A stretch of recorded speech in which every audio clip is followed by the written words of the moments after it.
LeBron James.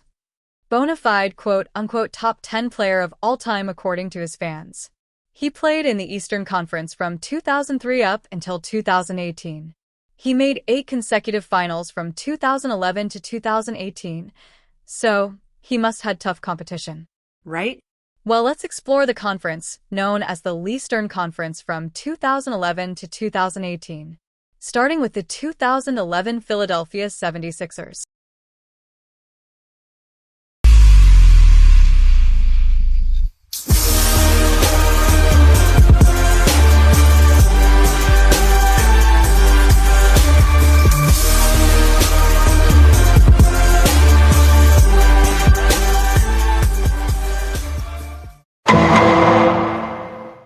(2011) 76ers, 17th ranked offense and 7th ranked defense, led by 14.5 rebound Andre Iguodala and 15-point-old Elton Brand.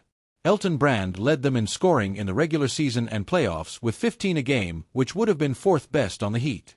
This team had 0 20-point-per-game scorers. The Heat had 3. LeBron, Wade, and Bosh averaged 66.2 points versus 76ers. The 76ers' entire starting 5 averaged 54.2 points. 3 guys outscored 5. Elton efficiency jumped by 3% versus Miami, while Drew dropped 3%. Iggy by -2%.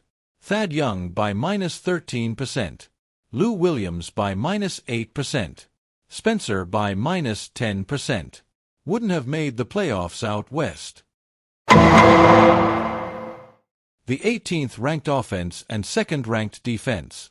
This team of geriatrics showed the beginning signs of needing to trade the Big Three, if you would even call it that, ASAP.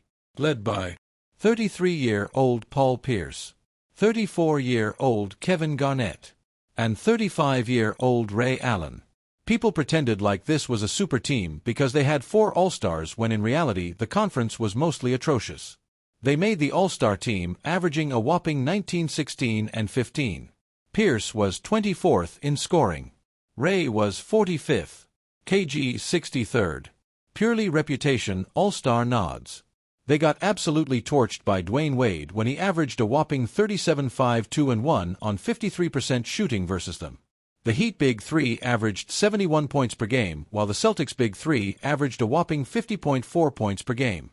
The Heat Big Three outscored the Celtics starting 571 to 66. Would have been 4th seed out west and would have played the Thunder in the first round. The 2011 Chicago Bulls, led by the eventual NBA MVP Derrick Rose. His help: 17 points per game Luol Deng. 17 points per game no defense Carlos Boozer, who averaged 12 points on 43% shooting. 11 points per Joakim Noah, who in the playoffs was a negative offensively, averaging a measly 8 points on 41% shooting as a 7-footer, and he missed 34 games during the 2011 season, his replacement. A 40-year-old Kurt Thomas. The Bulls shooting guards Ronnie Brewer and Keith Bogans combined to average 10.6 points per game in 39 minutes per night. For reference, D-Wade that season averaged 25 ppg as the second option on the Heat. Westbrook 22 ppg for the Thunder. Amare 24 ppg for the Knicks. This Bulls team was Derrick Rose and friends, not even close to the Miami Heat. So why do LeBron fans act like this team was so good when it clearly wasn't? The entire team production dipped in the postseason. When they played the Heat, 3 of the top 4 scorers played on the Heat. Versus Miami, Carlos Boozer efficiency dropped by -11% and -8% overall. Noah by -20% and -11% overall. Luol Deng by -4% overall.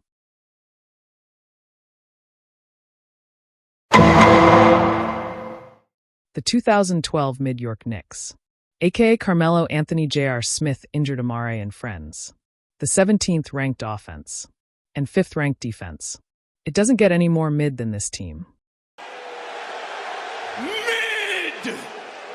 Regular season: Carmelo Anthony 22 ppg, Amare 17 ppg, J.R. Smith 12 ppg, Tyson Chandler second team, all defense and DPOY. In the playoffs they crumbled. Melo 27 ppg on 42% shooting versus Miami, -1%. JR 12 ppg on 31% shooting, minus 9%. Injured Amare 15 ppg on 55% shooting, plus 7%. Second to last playoff ppg with 82. Second to last playoff 3-point shooting. Heat Big 3 averaged 63.8 ppg. If you add Chalmers, it jumps to 75.6. Knicks starting 5 averaged 64.3. Pure.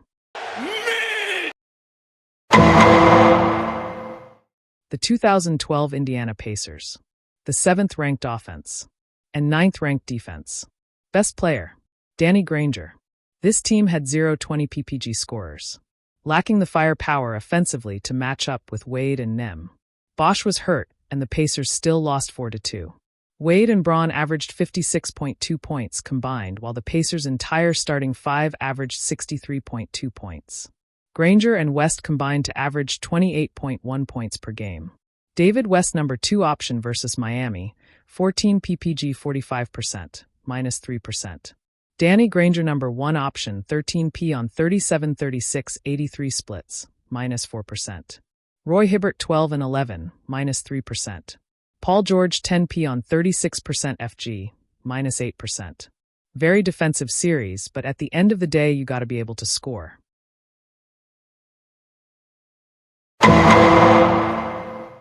The 2012 even more geriatric Celtics. The number 1 defense, yet they were the 27th nearly last-ranked offense. Led by 3 old men and a non-floor spacing point guard, which led to them being the 25th, that's 5th from last place scoring team and 21st in pace. In the playoffs, they were the 10th in scoring. They were 13th in 3-point percent, dropping almost 10% from the regular season to the playoffs, shooting 29% from 3 versus Miami. And they were 13th in pace as well. The Celtics' Big 4 versus Miami versus regular season. Paul Pierce 18 on 34% shooting, minus 10%. Kevin Garnett 19 on 48% shooting, minus 2%. Ray Allen 11 on 52% true shooting, minus 8% true shooting. Rajon Rondo 20 on 48% shooting, plus 4%. Wade and Braun averaged 55 combined. Pierce, Allen, and KG averaged 49 combined. They struggled to get past 2 lackluster teams before losing to the Heat. Truly the end of the geriatrics.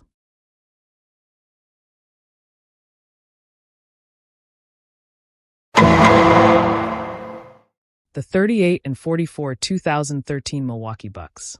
There's barely anything to say about this team at all besides half the roster worked at Kroger and Walmart part-time, and some of them looked like high school principals. They were the number 22 offense and number 12 defense. Best player, Monte Ellis. Versus Miami. Monte Ellis 14 points on 43-15-37 splits, 45.9% true shooting, plus 2% field goal.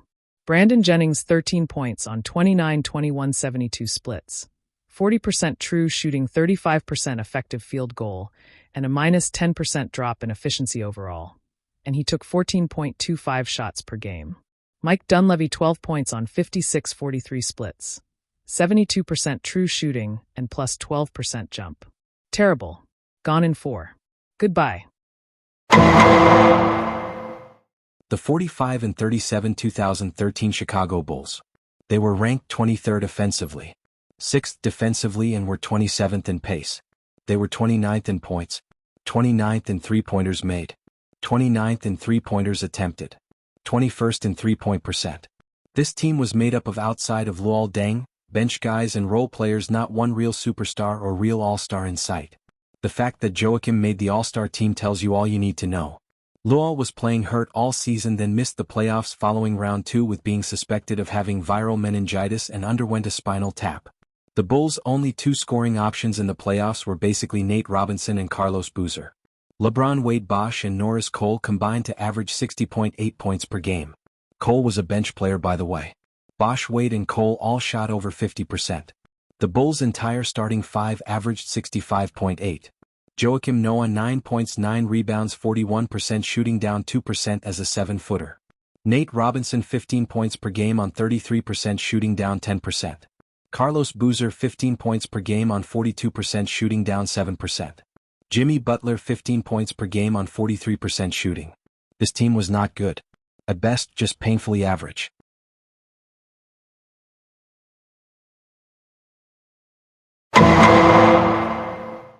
The best team Bron faced in the 2010s East? The 2013 49 and 32 Pacers were the 20th-ranked offense and 1st-ranked defense. Hibbert, 22 and 10 on 55% shooting number 1 option.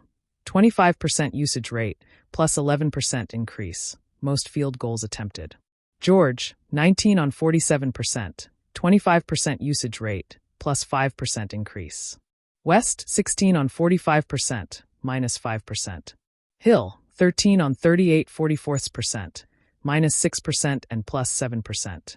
Lance, 8 on 36 34-70 splits, 44% true shooting, minus 10%. In the fourth of the series, PG 5.4 points on 44%. David West 4.7 on 76%. RH 4.4 on 46%. LBJ 7 on 48%. Wade 3.2 on 53%. Bosch 2 on 33%. Best team LeBron ever faced in the East? I hope not, or there needs to be a discussion. The 2014 Bobcats. They were 43 and 39. The 24th-ranked offense and 5th-ranked defense.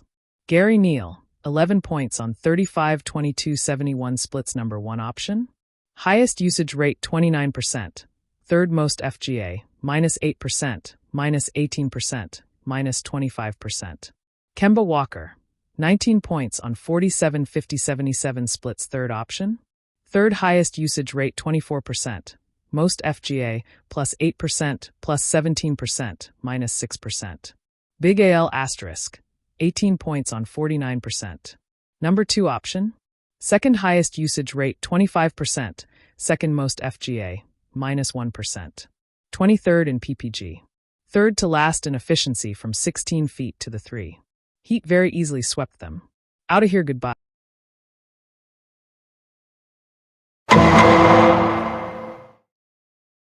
The 2014 44 and 38 geriatric Brooklyn Celtics. They were the 14th-ranked offense and 20th-ranked defense. 21st in PPG. 25th in pace. The average age of their starting 5 was 32.5, and keep in mind 3 of their starters already had major injuries. Kevin Garnett averaged a measly 4 points per game, led by 32-year-old first-option Joe Johnson, who averaged 20 points. Their second-option 36-year-old Paul Pierce only averaged 14 points. Their third-option Darren Williams averaged 11 points on 36% from the field and had a 9% drop in efficiency. Keep in mind, LeBron shot 50%. Wade shot 50%.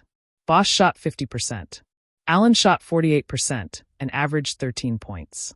The Heat had 7 players shooting above 50% and 10 players shooting above 42%. – 2014 Pacers, 56-26. Number 23 ranked offense, 24th in points per game. And number 1 ranked defense, but that don't mean shit when you can't score at all. Official death of Roy Hibbert happened this series. Paul George, 24 points on 45%, plus 3% increase. 33 years old David West, 16 on 56%, plus 8% increase. Lance Stevenson, 14.55 on 49-31-73, lateral player. Roy Hibbert, 10.7 and 0.8 on 41%, minus 3%. Never played a single playoff game after this. Minus 8 points, minus 4 rebounds, minus 6% versus 2013 playoffs. LeBron, 22 points on 56%. Dwade, 20 points on 54-46-85 splits. Bosch, 16 points on 47%. Ray Allen, 9 points on 40/44/92. – 2015. LeBron returns to Cleveland with yet another super team. With Kyrie one of the most skilled players in not only NBA but basketball history, who won Rookie of the Year and was already a 2-time All-Star. And Kevin Love, a guy who was just 6th in MVP voting and who averaged over a 4-year span 23 points, 14 rebounds, and 3 assists per game. With 2 All-NBA nods, 3 All-Star nods, a Most Improved Player award, and a rebounding title under his belt.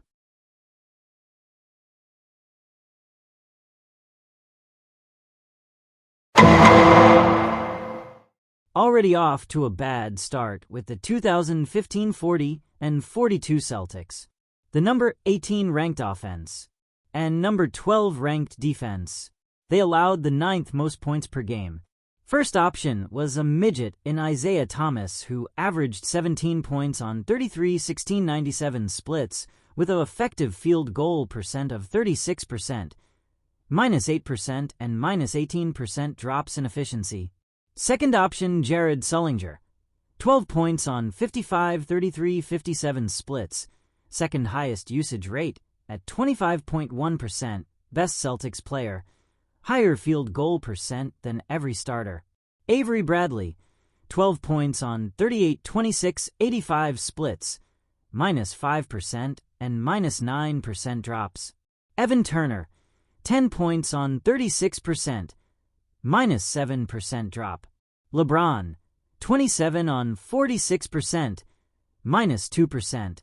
Kyrie, 23 on 44 48 80 splits, -2%, +7% rise. Kevin Love, 14 on 41 43 73 splits, -2%, +7% rise. Mozgov, 10 and 8 on 53%. The Celtics were dog shit.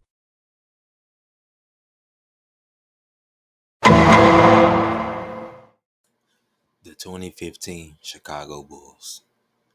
50 wins, 32 losses.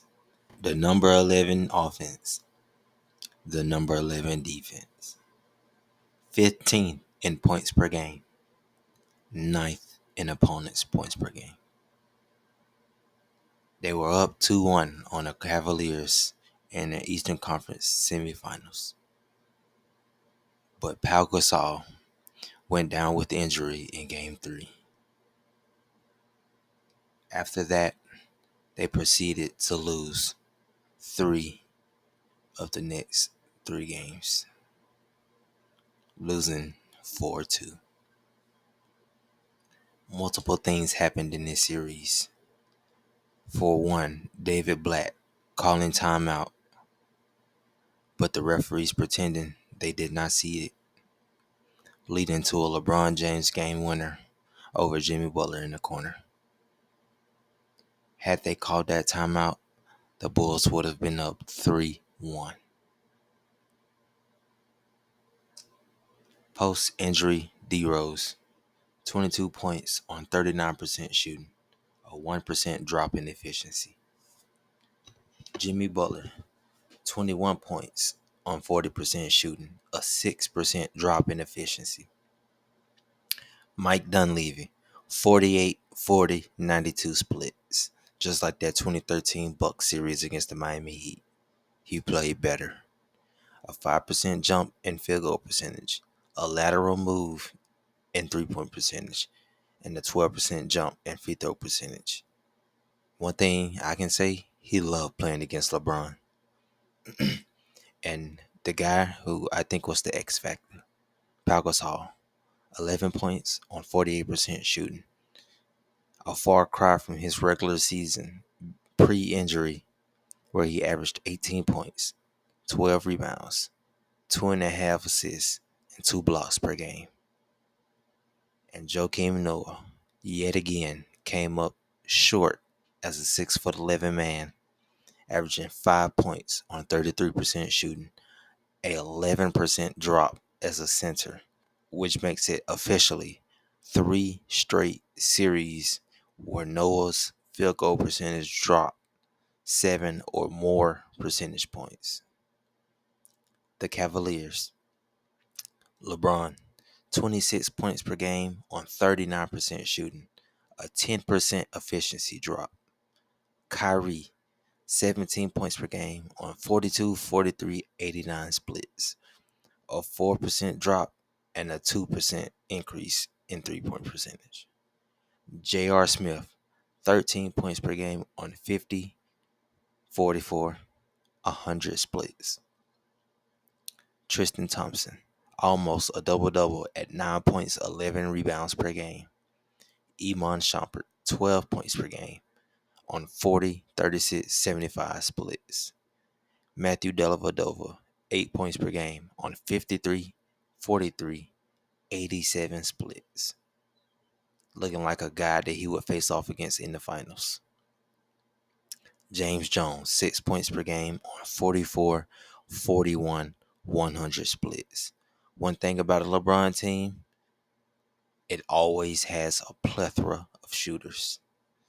And sadly, this team did not deserve to advance past the Bulls, but it happened.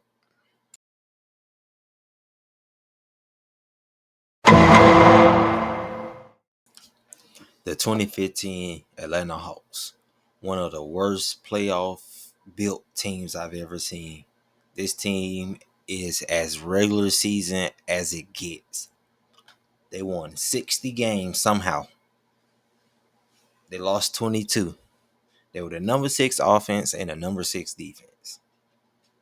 This is one of the most fraudulent teams in NBA history. It took them 6 games to beat Joe Johnson and whoever the fuck, I think Brook Lopez. I don't even remember who was on the roster. That's how ass the Nets was by this time. It took them 6 games to beat an injured John Wall and a number 1 option, Bradley Beal. Their first option was Jeff Teague, averaging 21 points on 43% from the field and 28% from 3. He had a 30.9% usage rate, the highest on the team, the most field goals attempted on the team, and 33 more shots attempted than Paul Millsap. He had a -3 and a -6% drops in efficiency.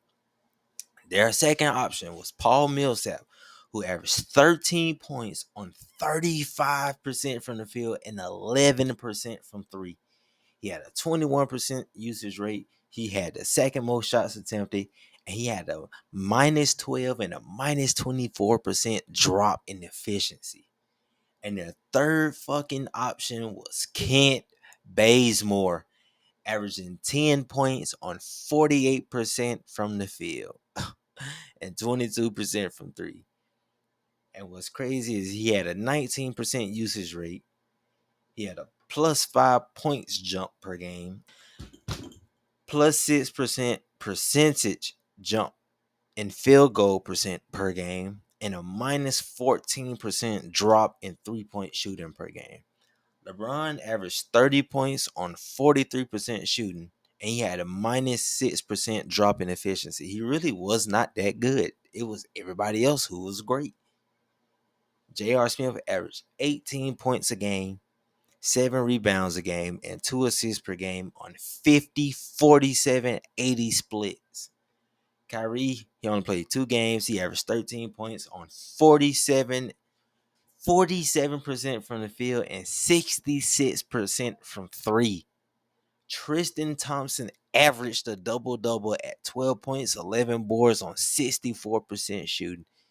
And Timofey Mozgov averaged 10 points, 7 rebounds on 56% shooting.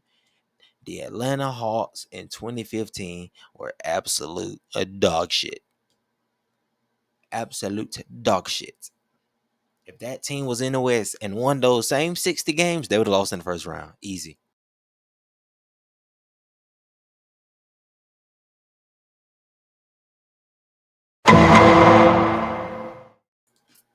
The 2016 Reggie Jackson Pistons. They won 44 games. They lost 38. They were the 13th ranked offense and the 12th ranked defense. Their first option was Reggie Jackson, who averaged 14 points per game on 45% from the field and 16% from 3. He had a 23% usage rate, second behind Andre Drummond. He was number 1 for usage rate in the regular season with 29%. He averaged the most field goals attempted on the Pistons in the regular season and playoffs. He had a 2% drop in field goal percentage playoffs, and he had a 19% jump. Oh, hell no. A 19% drop in 3-point shooting percentage in the playoffs. Their second option was Andre Drummond, who averaged 16 points on 52% shooting. He had a 28% usage rate. He had the second most field goals attempted and the second highest usage rate in the regular season with 24%. Their third option was Marcus Morris with 17 points per game on 46% from the field and 39% from three. He had a 22% usage rate and a +3 jumps in field goal percentage and 3-point shooting. LeBron averaged 22 points a game. He had a -4% drop and a -10% drop in field goal percentage and 3-point shooting versus the Pistons. Kyrie Irving averaged 27 points per game on 47, 47, 75 splits.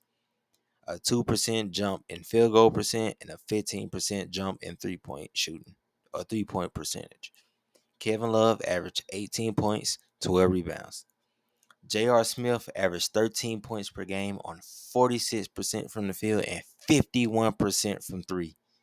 Matthew Dellavedova averaged 9 points a game on 56% from the field, 40% from three, and 80% from the free throw line. Absolute garbage.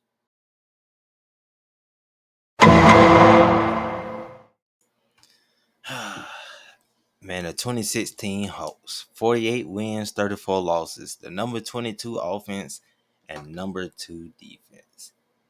Somehow worse than the 2015 Hawks, but I guess really just about the same.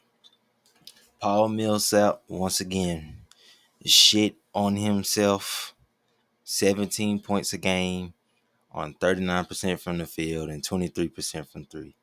A -8 percentage and a -9 percentage drop from the field and from three. Dennis Schroeder, the number one option, the best player on the team. 15 points a game on 50, 47, 100 splits. A 35% usage rate. 8% jump from the field and 15% jump from three. And Jeff Teague, the third option on the team. 11 points a game on 34% from the field and 26% from three. A -10% drop from the field and -14% drop from three. The Cavs. LeBron, 24 points a game on 50, 42, 59 splits. Kyrie, 21 points a game on 48, 66, 86 splits. Kevin Love, 19 points a game, 47% from three. Channing Frye, 13 points a game, 65% from the field, 58% from three, and 80% from the free throw line.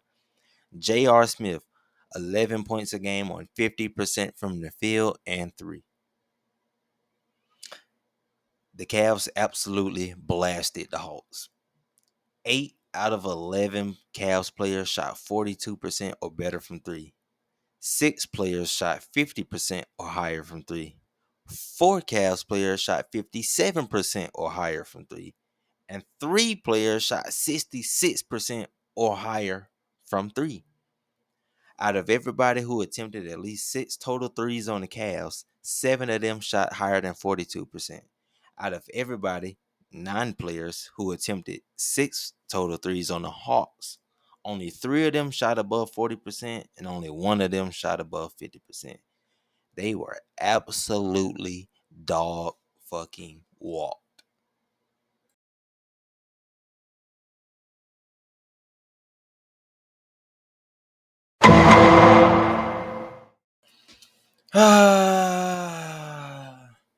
The 2016 Kyle Lowry led Toronto Craptors, 56 wins and 26 losses. The number 5 offense and number 11 defense. They were 13th in points per game. They were 3rd in opponents' points per game in the regular season. In the playoffs, they were 13 out of 16 in scoring. They went from top, what were they? I think they were the number 1 seed. Were they number 1? Number 1 or 2. So they went from a top team to a bottom of the barrel. Everybody knew they were frauds. And you should have known they were frauds because they got took to a game 7 versus George Hill. And then got took to 7 again versus old ass D Wade, Luol Deng with no feet, and Justice Winslow. If you bet even $1 on this team, I hope you're bankrupt now. Versus the Cavaliers, DeMar DeRozan, 23 points on 50, 0, 90 splits. He had an effective field goal percent of 50%. Kyle Lowry, who I say was the best player on his team, 20 points on 47% from the field, 34% from three, and 71% from the free throw line. A 58% effective field goal percent.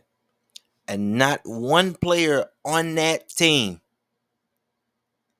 outside of them two players averaged more than a whopping 7 points a game. LeBron averaged 26 points on 62% from the field. Kyrie averaged 24 points on 48% from the field. Kevin Love averaged 15 points on 45% from the field, 44% from three, and 96% from the free throw line. J.R. Smith averaged 11 points on 42% from the field and 40% from three. And Shannon Fry averaged almost 10 points on 62% from the field and 58% from three. The Raptors were dog shit. Absolute frauds.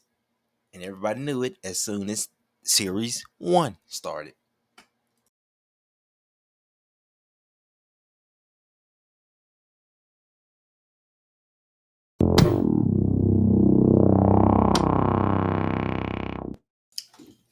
The 2017 Pacers, 42-40, 15th ranked offense, 16th ranked defense. Perfectly average. Third in playoff scoring. Last in playoff defense. Highest allowed field goal percentage in the playoffs. Perfectly middle of the road. Good at one thing, awful at the next. Paul George, 28 points per game on 38, 34, 86 splits. This man was terrible. 8% field goal percentage drop and a 5% three-point shooting drop. Terrible. That's the first option on your team. Shooting numbers so poor, you'd have thought they got swept. And they did. And they did. They got swept. Jeff Teague, who was the best player on his Pacers team, 17 points a game on 49, 53, 83 splits. If he was ever going to beat LeBron, it was this series. But yet, the number one option on the team forgot to put his big boy britches on.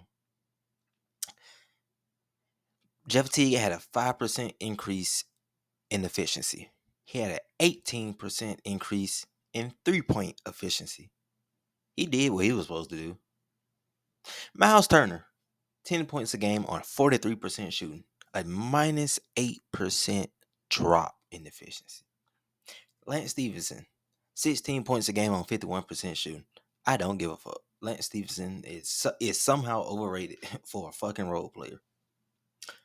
LeBron and Kyrie combined to average 57 points a game. LeBron shot 54%, 32% usage rate. Kyrie shot 42%. He's a small guard.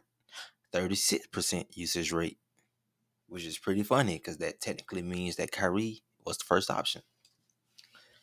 Kevin Love averaged 15 points, 9 rebounds on 41% from the field, 41% from three, and 86% from the free throw line. Now, the others on the Cavs, they went crazy. They went off. Shannon Fry, 8 points a game on 55, 46, 100 splits. Darren Williams, 8 points a game on 77, 77, 85 splits. Crazy. J.R. Smith, he only averaged 7 points a game, but that's because he didn't get that many shots, right? 45% from the field, 43% from three. Did what he was supposed to do. Kyle Korver, 5 points a game, 38% from three. Did what he was supposed to do. Tristan Thompson, 6 points, 11 boards per game, did what he was supposed to do. Minus LeBron, the other the other notable Cavs players shot 46% from the field, 39% from three, and 81% from the line. If LeBron did not play in this series, the Cavs still could have won. Probably would have won. I would have bet money they would have won. The Pacers overall, they shot 46, 39, 76. So they were overall, including Paul George, less efficient than minus LeBron Cavaliers. The Pacers lost this series on an average of 4 points per game. They had a very real chance to win this series, but Paul George just doing Paul George things, man. Just not showing up when you need him to. Game 1, fourth quarter, Paul George, 4 points on 1 of 4 shooting, 25%, and 1 or 2 from the line. LeBron only had 6 points, and he shot 28% from the field. Pacers took the lead, 105 to 103, and then proceeded to not score for 3 minutes straight. And these guys they weren't getting clumped up by LeBron. They were getting clumped up by like Kyrie and Shannon Fryer. Like, dude, what? Tristan Thompson. I'm pretty sure Tristan Thompson hit a pull-up jump shot. Game 2. Fourth quarter, Paul George was a little bit better. 10 points on 3 of 7 shooting, 42% from the field. Still lost. LeBron only had 4 points on 2 of 6 shooting, 33% from the field. Another bad fourth quarter from LeBron. Game 3, fourth quarter, Paul George, 13 points, 4 of 10 shooting, 2 of 5 from 3, 3 of 3 from the line. But LeBron went crazy this game. He went crazy with the dunks. He really wasn't doing nothing too special. LeBron had 15 points, 5 of 9 shooting, and 4 of 8 from the line in the fourth quarter. The Pacers had a 25-point lead at halftime and then got outscored 11-7 in the final 3 minutes of the game to lose 119-114. Paul George went 0-5 in the third quarter. The Pacers shot 19% as a team in the third quarter. Fucking awful. Game 4, season on the line. All the marbles. Need this win now.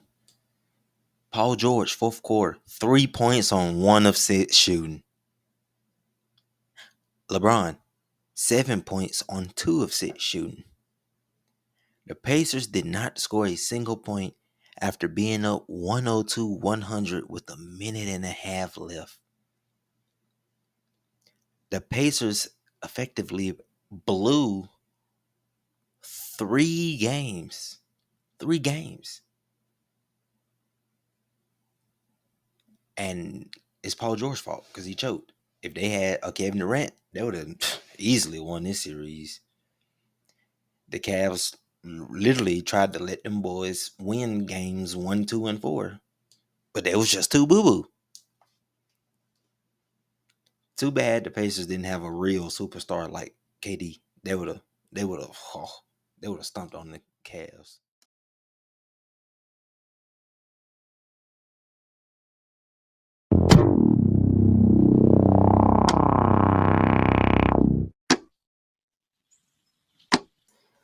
The 2017 Craptors, 51-31, 6th ranked offense, 11th ranked defense. And literally almost identical to the last season. 13th in playoff points per game again. 11th ranked defense again. But this time, Kyle Lowry only played 2 games where he averaged 20 points a game. And you know what? Kyle Lowry was playing some pretty good basketball here. Yeah. And that was about it. Number 1 option, DeMar DeRozan. 20 points per game on 42% from the field and 0% from 3. A 6% drop from the field and a 26% drop from 3. This guy is fucking awful. Serge Ibaka, 16 points a game. Second option, Serge Ibaka. Never works out well, people. 16 points a game on 45% from the field and 35% from three. A two percentage increase on from the field and a 5% drop from three. Norman Powell averaged 10 points per game on 32% from the field and 21% from three. A 13 and 11 percentage drop for Norman Powell. He was fucking awful. Kyrie Irving averaged 22 points a game on 37%. I don't really remember how he shot so low, but just looking at the Raptors, he probably was trolling. That man was probably trolling. Kevin Love averaged 12 points, 9 boards on 44, 40, 80 splits. Kyle Korver averaged 10 points on 58, 55, 100 splits. That ended up with him having a true shooting percentage of 82.4%. Shannon Fry averaged 9 points on 65, 64 splits. A true shooting percentage of 86.2%. Tristan Thompson back at it with his almost double-double.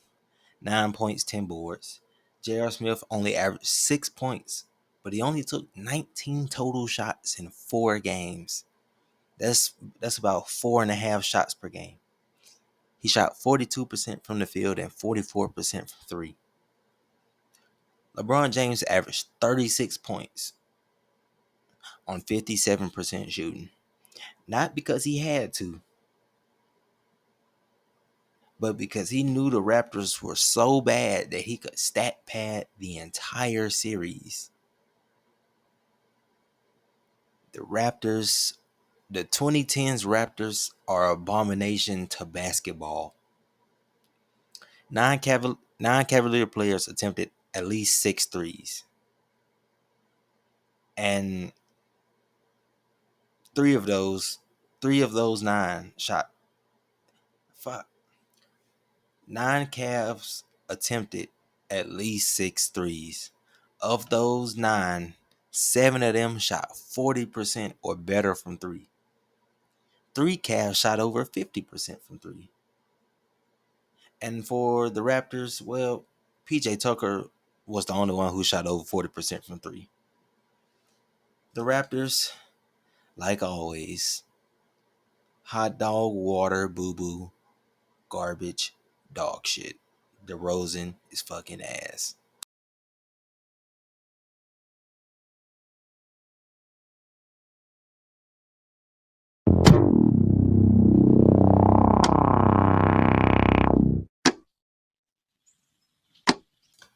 The 2017 Celtics, 53 wins, 29 losses.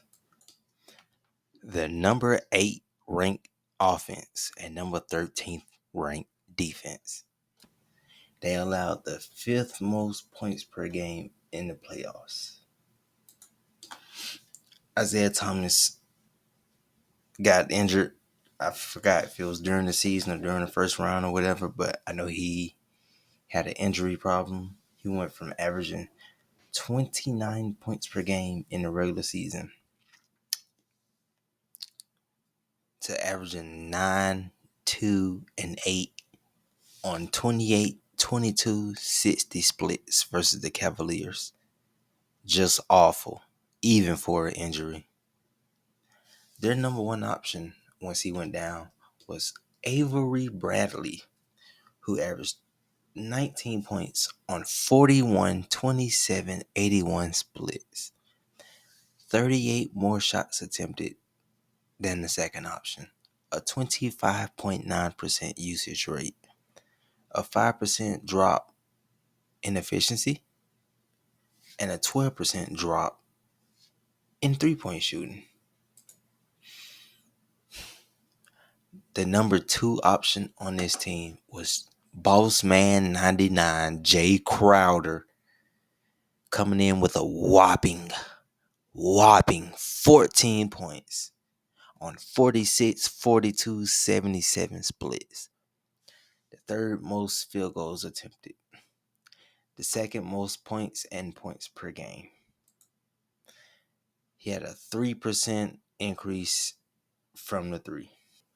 LeBron, well, I guess I'll talk about him. Al Horford, he attempted the second most shots on the Celtics, 12 points, 4 rebounds, and 4 assists per game.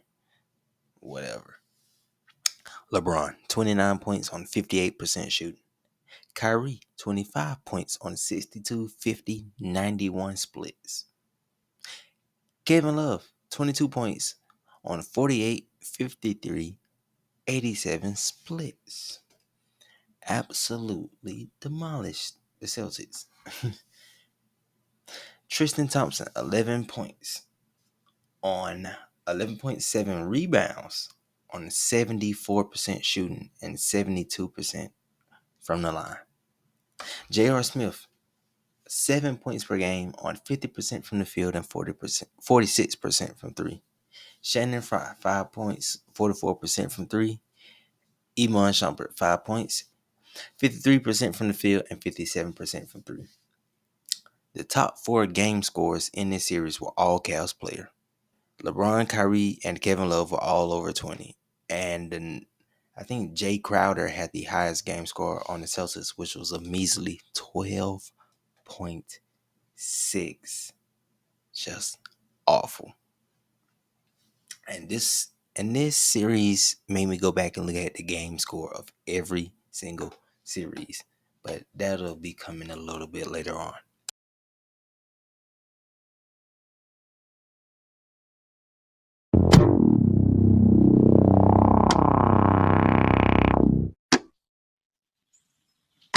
The 2018 Pacers a record of 48-34. The number 11 offense and number 13 defense. They had a net rating of 1.4. First option was 6 feet 4 inches Victor Oladipo, who averaged 22 points on 41% shooting from the field. A 6% drop in field goal percent from the regular season. Second option was Bojan Bogdanovic, who averaged 12 points on 39-37-60 splits, which was a 8-3 and 26% drops in efficiency across the board. Third option was Darren Collison, who averaged 11 points on 45-34 splits, a -5 and -12% drop in efficiency. Funny thing about this series is, Indiana should have won 4-2. Indiana blew a 2-1 lead. Indiana led 0 total seconds of Game 2. Indiana led for 9 minutes in the fourth of Game 4 and proceeded to not score for 2 minutes straight.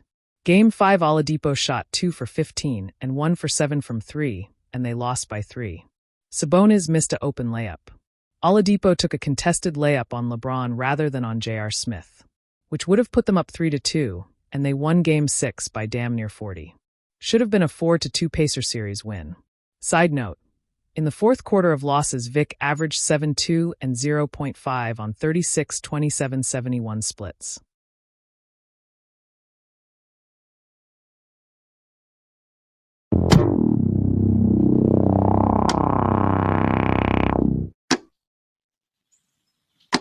The 2018 Craptors. 59 wins, 23 losses. Number 2 offense. Number 5 defense. Kyle Lowry, 17 points on 57, 48, 85 splits. I personally think Lowry is the 9th best player LeBron ever faced in the East, a +15 and +9 rise in efficiency. DeRozan, 16 points on 44, 0, 80 splits, second time shooting 0% from 3 versus LeBron, and a 6-point per game drop from the regular season, a -1 and a -31% drop in efficiency. Valanciunas, 16 points on 50%, number 1 option, second most field goals attempted, 32.5% usage rate, highest on team. CJ Miles, 10 points on 48-50 shooting. About as mid as Jay Uso. LeBron, 34 points on 55%. Kevin Love, 20 and 11 on 47-35-90. Kyle Korver, 14 on 58-56 100. J.R. Smith, 12 on 63-77 100. Jeff Green, 12 on 54-43. George Hill, 10 on 53-33 100. Cavs' whole team this series shot 51% from the field and 41.1% from three. Replace defrozen with MJ and the Raptors sweep they ass.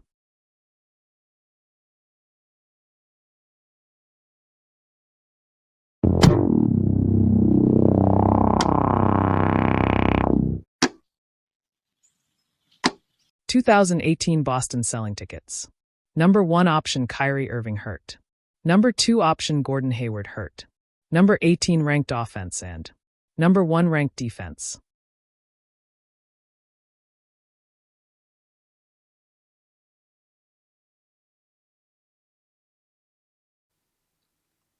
The 2018 Celtics, 55 wins, 27 losses. They were the 18th ranked offense and number 1 ranked defense. There ain't much to say about this team besides the fact that their best 2 players got hurt.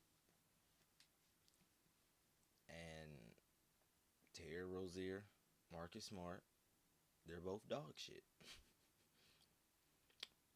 The Celtics had a 2-1 and 3-2 lead on the Cavs. Okay? 2-1 and a 3-2. Terry Rozier took 98 shots in the series and only made 37. Terry Rozier took 51 threes and only made 13 out of 51. What made 13 to miss 40? He averaged 13 points on 37, 25, 80 splits. Pretty sure he took more than enough shots to average like 24 plus points. But Terry Rozier is ass. Another thing about this team, they had no real rim protection. Okay, they only had Al Horford down there. Al Horford's not stopping me in the paint. That's floater over him all day. I got 3 homeboys right now. If Al Horford is in the paint, they're slamming on his head. Okay.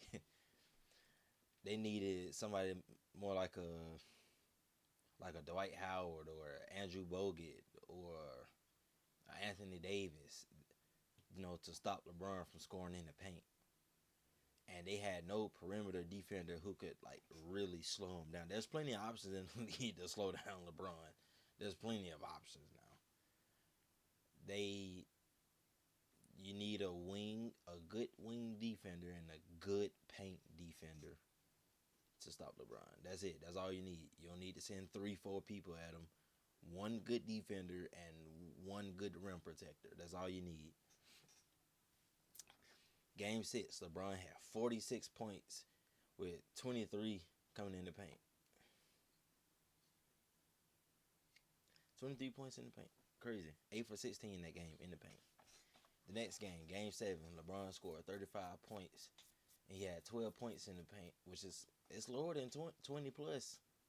But he shot 6 for 7, so obviously, LeBron's always just dunking. He's a rim runner, so he's dunking and shit.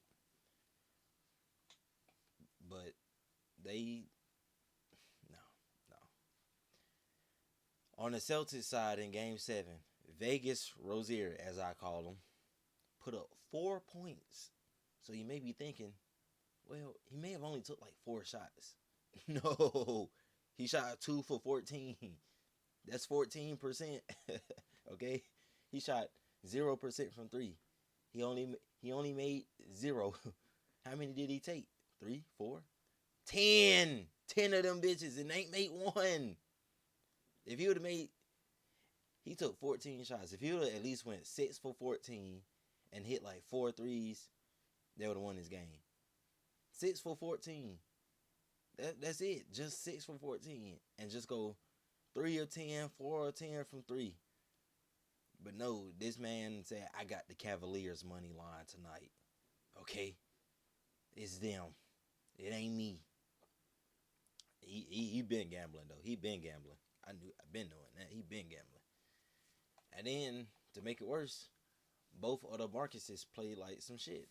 Marcus Smart played like shit, and Marcus Morris played like some shit. Marcus Smart went 1 for 10. 1 for 10 and 0 for 4 from 3. Marcus Morris went 5 for 14 from the field and 2 of 6 from 3. 5 for 14 is ass. 2 of 6 from 3 is passable, right? But if you combine all three of these dudes 3-point shooting, bruh, they shot 2 of 20 from 3. 3 dudes went 2 of 20 from 3.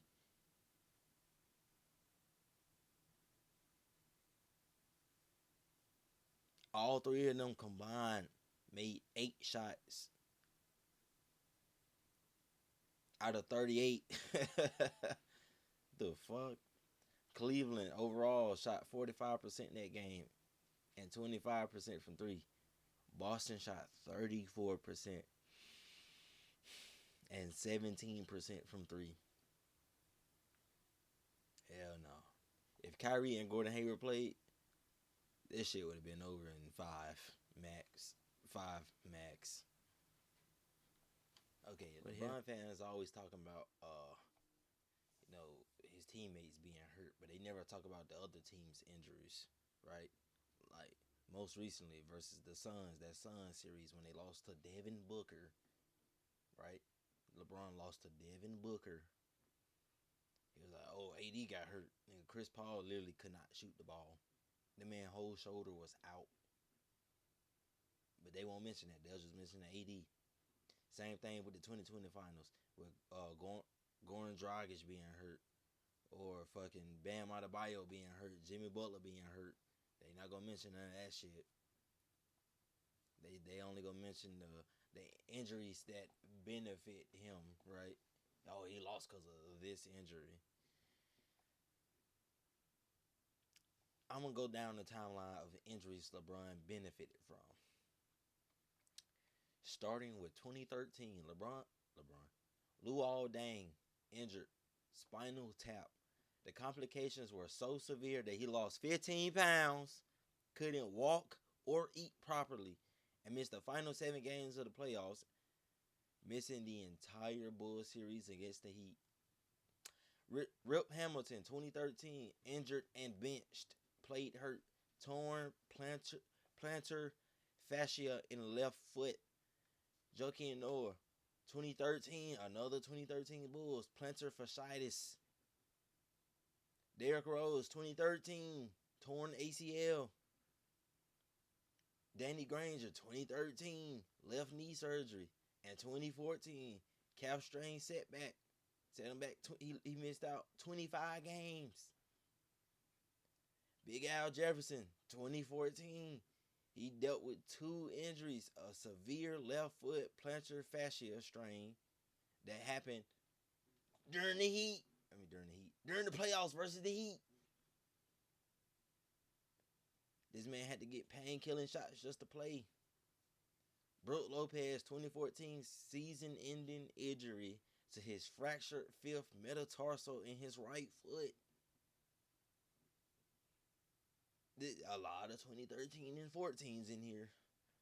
2015, Pau Gasol hurt going up 2-1. Strained his hamstring. Game 2, missed game 4. Played hurt game 5. Bulls lost in 6, I think. I don't even remember. I think it was 4-2, so they lost in 6. KG, his knees, the whole 2010s. From 2007 all the way to 2014. But I just put 2011 and 2014 because that's when he lost. Isaiah Thomas, 2017, MVP candidate year. Severe right hip injury. Specifically a femoral acetabular impingement with a labral tear. I don't even know what word that was that came out the femoral. Acetabular. I don't even, what is that? Kyle Lowry, 2017. He had 2 injuries. A right wrist injury requiring surgery. His shooting hand. Then he got hurt again. He got hurt versus the Cavs. In the playoffs. He only played like 2 games. I remember this. LeBron has benefited from so many injuries that we just do not talk about. These are all, and I only went for players who actually had. Oh, in 2018, Kyrie Irving and Gordon Hayward. Kyrie Irving, double knee surgery. Gordon Hayward, broken tibia and ankle dislocation. Changed his entire career for the rest of his career. All this shit from 2013 to 2018. And now we have LeBron's comp seeding out west. Out of all these teams, out of all 24 teams, we have one seed. one seed in 8 years, nigga. Okay. We got, out of all these years, we got two seeds. Terrible. We got more teams finishing 10th, 5, than teams who could finish first, 1. This shit is ridiculous. 2011, a 10th seed, a 4th seed, and a 1st seed. A 9th seed, a 3rd seed, and a 6th seed. A 10th seed, a 7th to 9th seed, a 6th seed, a 10th seed, a 10th seed, a 4th seed, a 10th seed again, a 7th or 8th seed, a 2nd seed, a 5th or 5th or 3rd, a 8th or 5th to 6th, and a 4th. We got a 6, 7. Oh, God. And we got a 2nd and we got a 3rd. That is 24 teams total. 7 of those teams don't even make the playoffs, 29%. 6 of those teams will be top 3, 25%. 10 teams will be 7th seed or worse, 42%. Wow. And if you really think about it, only 3 of these teams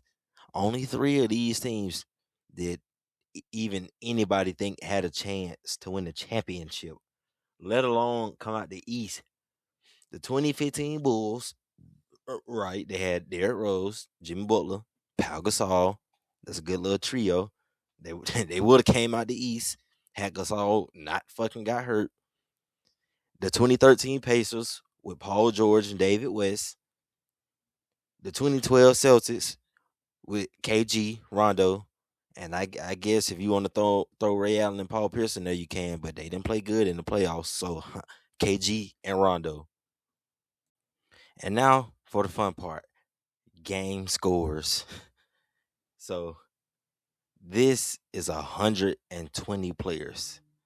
70 out of the 120 top 5 players from 2011 to 2018 played on the LeBron team. So 58% of the best players in each series were on his team.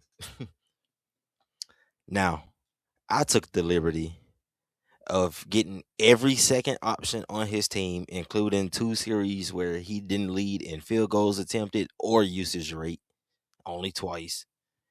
And I compared his second option to the other team's first option, right?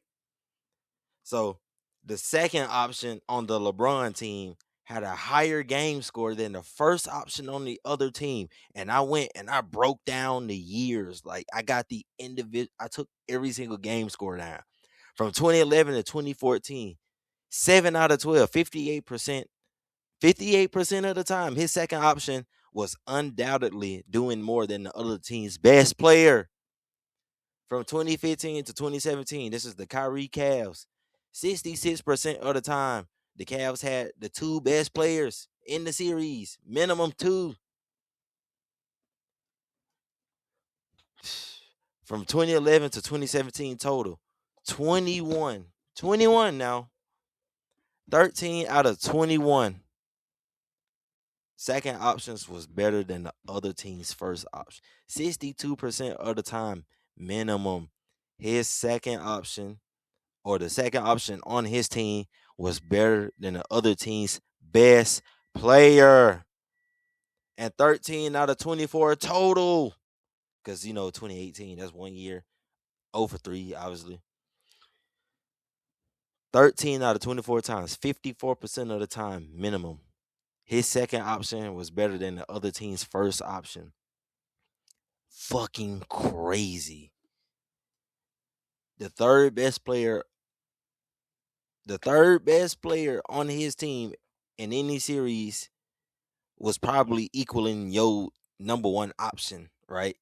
Kevin Love obviously being a former MVP candidate, former All NBA player, All Star, future Hall of Famer, better than your your best player, dude. Now this right here, this is Vegas odds by series. LeBron has played in some of the most lopsided series of all time because his team and his roster was just so much greater and better than every other team around. A couple of examples: 2011 versus the 76ers, they were a minus 2,500. Minus 2,500. The very next year, a minus 900, minus 950, minus 550, dude. 2013 versus the Bucks, minus 20,000. The Bulls were a plus 1,100 to beat the Heat, and the Heat were a minus 3,000. The Pacers 2013 minus 850. Vegas is literally telling y'all like none of these teams have even the slightest chance. Go to 2014, the Bobcats negative 2,500. Then the Nets negative 620. Then the Pacers negative 380. Dude. 2015 versus Isaiah Thomas and Avery Bradley. The Celtics were a plus 2,100, dude. The Cavs were a minus 5,000. That is crazy. 2016 versus the PISStons, minus 1,700. The Hawks, minus 500. That was just minus 190 the year before. They won 60 wins to be an underdog. And they were underdogs the whole playoffs. That's how trash they were. 2016 versus the Craptors, minus 1,350. 2017 versus Paul George, Jeff Teague. They were minus 1,100. It was a sweep, but it was a very close sweep. This is crazy. There's only been one time that his team was the underdog this whole run. 2018 versus the fucking Raptors. Oh my God, dude. From 2011 to 2018, LeBron team was favored in 23 out of 24 series. That's 95%. 18 times out of 23, they were the heavy favorites. 78% of the time, Vegas was telling you, hey, they're basically a lock to win, with a heavy favorite being minus 300 or better. This is crazy. Talk about super duper mega ultra teams. Vegas literally telling you like, hey, these dudes probably shouldn't even be losing the game. In my opinion, LeBron has benefited from playing in the Eastern Conference. He benefited from being drafted in the East. He got to play teams who struggled to even win 40 games in the first round. Second round, same thing. Teams couldn't even break 45 wins. That was 45 wins in the West. You wasn't even making the playoffs. So he benefited from playing dudes like Jeff Teague and John Salmons and Paul Millsap and Dennis Schroeder in the conference finals. He benefited from playing superstars who didn't have superstar help. Derrick Rose and 10 dudes from the local Walmart plus Luol Deng and post-injury Carlos Boozer, Paul George and David West. Just no superstars in the East. He benefited from there being no superstars outside of his own team. His finals record is literally like in your face what it would have been like for him in the West. In fact, if he ran into all them same teams in like first, second, third round, that man probably wouldn't have saw nothing but like 1 or 2 finals max. He would have been 1-0 because he would have ran into the Hawks. He would have ran into Jeff Teague in the finals. So he might have been 1-0 if he got drafted in the Western Conference. But that would have been it. Wouldn't have been no 10 finals. There ain't no 8 straight with the Spurs and the Warriors and the Thunder and the Trailblazers and the Rockets and the Clippers and whoever else just breathing down your. It wasn't happening. The West was where all the superstars were at. The East ain't had no superstars outside of the LeBron team, and that's just a fact. Playing terrible competition. The simple rating score of his competition in the first round was like 0.5. Less than 1. That's literally impossible. That's how bad they were. Second round, it was like 1.5. Trash. 1 is like the base, like average. Your ass if you're at a 1. You got to be higher than that, buddy. But LeBron, since he went to the West, 2019, nothing. 2020, no healthy superstars. Not a healthy finals comp. You know, when I say lopsided officiating and lopsided rosters. And AD should have won Finals MVP. 2021 lost. 2022 ain't even make the playoffs. LeBron went 0 for 13 on game winners. 2023 swept. 2024 lost. 2025 lost. As soon as 2026 playoffs start, a couple months, lost. That man is shit. You get them empty numbers if you want to.